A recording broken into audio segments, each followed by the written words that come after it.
Hello, જય સ્વામિનારાયણ, જય શ્રી કૃષ્ણ, જય માતાજી. આજે અમે બપોરે ધરાવ્યા મુઠિયા. આ બપોરનું ખાણું છે, સાંજનું નથી. પણ અમે બપોરે ખાઈએ. અમે બપોરે ખાઈએ છીએ. સાંજનું છે, પણ હું બનાવું શાકની જફા.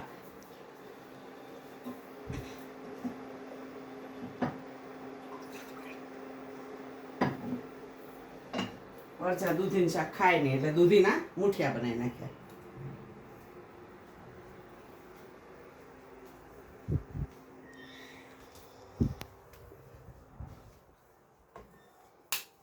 જમો મહારાજ.